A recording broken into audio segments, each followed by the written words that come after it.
Hey guys, what's up? It's Yvette, and if you see me here, you know what's about to go down. I realize this channel is called Cooking with Evie, and we haven't done a cooking video in a little bit. So I'm making guacamole today and pico de gallo. A little bonus, I am going to be making some tortillas on the side. If you didn't see my farmer's market online haul, I did buy a lot of avocados, and those are starting to get a little bit ripe, so I wanted to make sure to use those up. If you want to see how I made this, then just make sure to keep watching.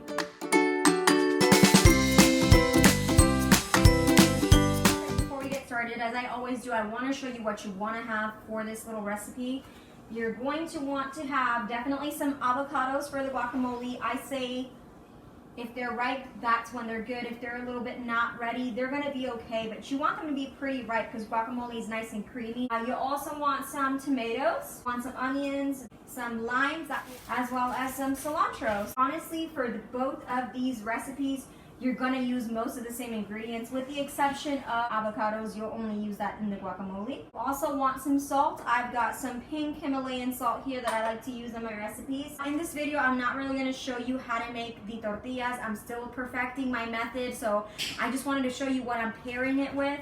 If you guys want to see a dedicated video for how to make tortillas, once I get better at it, I will go ahead and film that. So I already washed my produce earlier today, but I'm gonna start off by making the pico de gallo. This tomato was in my fridge since yesterday, but it's still a little mushier than I would like.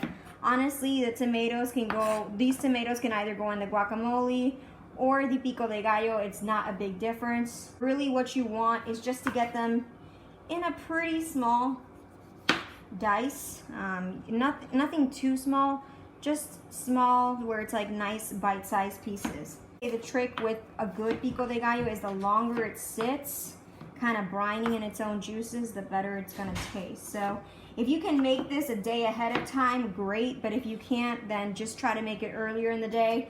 I had a friend of mine ask me about these knives I got at Costco. They're the Cuisinart brand. I got like 5 or so of them for, I don't know, somewhere near $12, $13. Got them a few years back, so I don't know that they will be available in Costco. I no longer have a membership with Costco. But if you're interested, that's what it is. Cuisinart brand. It does not have to be perfect by any means. You can see that this is a very rough chop. As I say, as long as they're bite-sized pieces, that's all that matters. You don't want them to be completely different in size, but a little bit of sloppy work is not gonna be a crime. A few stragglers, but it's okay. We'll clean them up. So this is what the tomatoes look like, but if you were making a bigger batch, I would suggest 3 or so large tomatoes. It just depends on the crowd, but since I'm only doing enough for dinner tonight, I am actually gonna use this for both the guacamole and the pico de gallo. I'm gonna move on to chopping up my onion here. Just trimming off the ends of this. And again, this one onion will definitely be good for both the guacamole and pico de gallo. Slice it in half and then cut it up into little slivers. Just making sure to be very careful as you do this. And that's good enough. And then you just slice them into little pieces. And I would say you want to get these fairly little because you're going to leave them raw in both recipes. So you do want to get these fairly small so that it's not overpowering in your dish.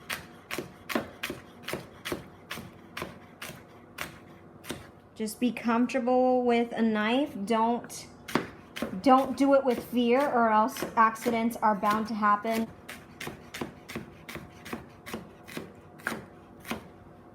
All right. Just want to keep it on a flat surface so that you just are avoiding accidents.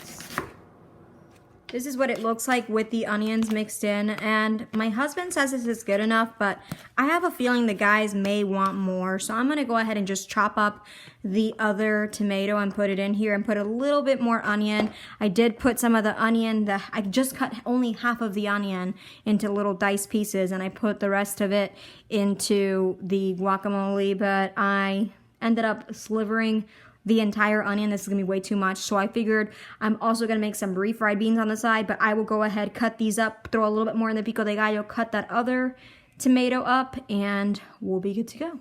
So these onions are actually for the refried beans. I'm gonna cut up the other tomato like I said, and if I need more for the pico de gallo, I'll go ahead and throw it in.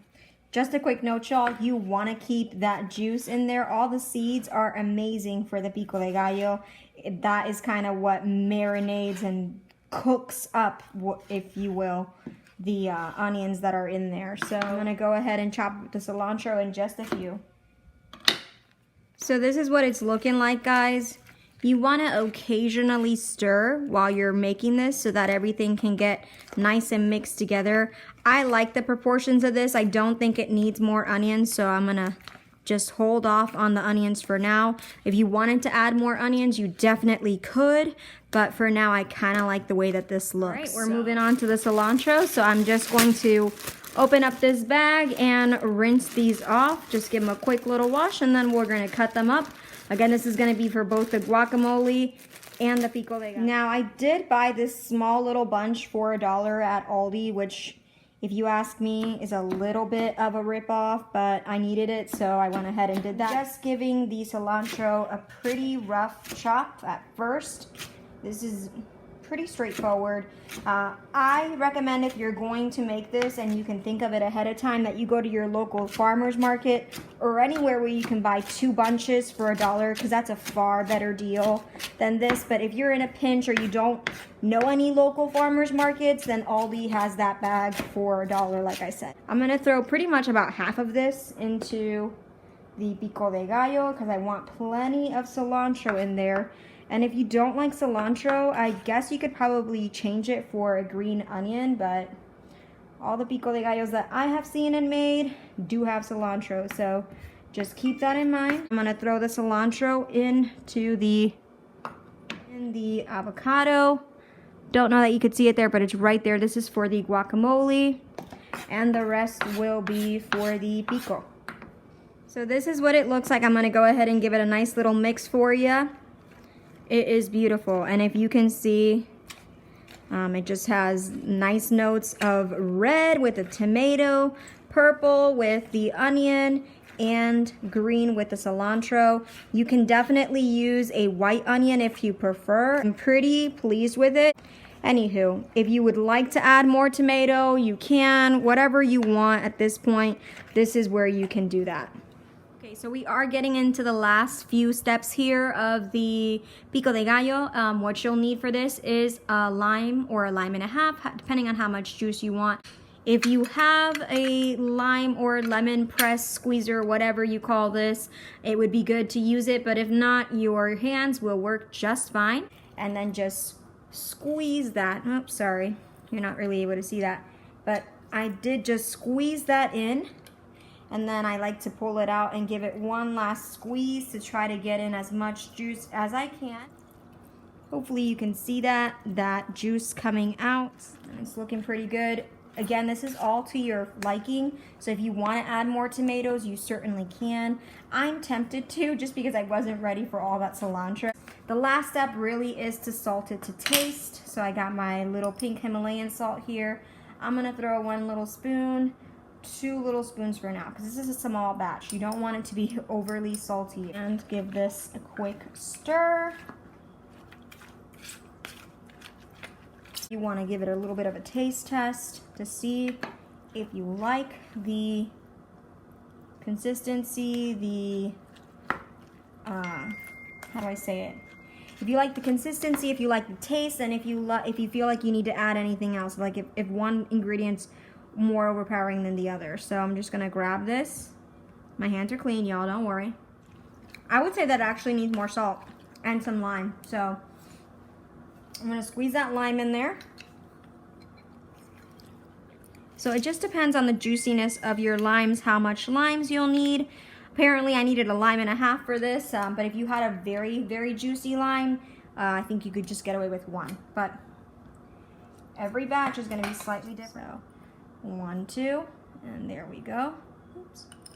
Curious about my little salt container. I got that from Target a little after we were married. It was on my registry. And the salt shaker was about $5, just so you know. All right, so I'm gonna grab this. Again, might need more salt, y'all. Like, this is deceiving. It doesn't look like a lot, but it's a good amount, I guess. So I need to throw in a little bit more salt. But just, again, as you're throwing it in there, just throw a little bit, taste, throw a little bit and taste, because you don't want to oversalt it. You can always add more salt, but you can't really take it away. I'm gonna leave it as is and let it kind of marinate in the fridge. A good way of trying it too is to just taste the juice. All right, y'all, so the nice part of having to make both of these dips at once is that I already have my ingredients ready for the guacamole. So again, I have in there some cilantro, some tomatoes, and a little bit of red onion. And now I'm just cutting open my avocados. You want to keep the pit in the middle because that's what's going to keep guacamole nice and green. So anyway, what you do is you scoop out your guac. And this is pretty good overall, so I'm not going to be too concerned about it. It looks nice and green. I wish I had prettier avocados while I was doing this, but hey, it is what it is. This is real life, but if you have some avocados that are starting to get a little too ripe, this is a good way to use them up, y'all. Actually, just a tip, to get the pit out of the middle, you just want to tack it there and then turn it a little bit and the pit will come right out if your avocado is ripe enough. Be careful when you do that though. If not, you can just dig it out with your spoon. Okay, so I did take all the avocados out. Now really all you have to do is just smash this up. So I'm gonna smash this up, not too bad.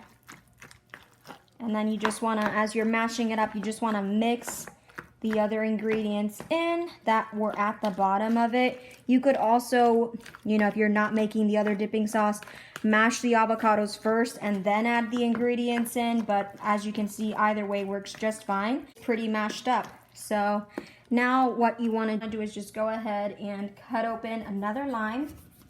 That one was misbehaving for me.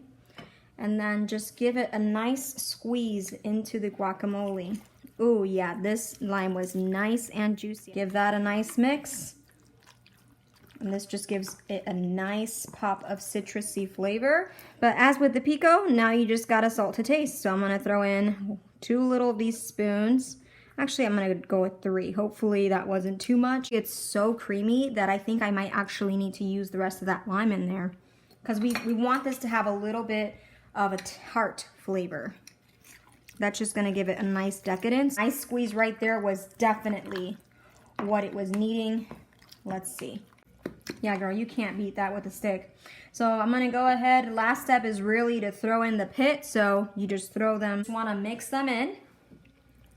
And that will keep the avocado from browning. And now I'm gonna stick this in the fridge so it can get nice and cool and hang out there for a little bit.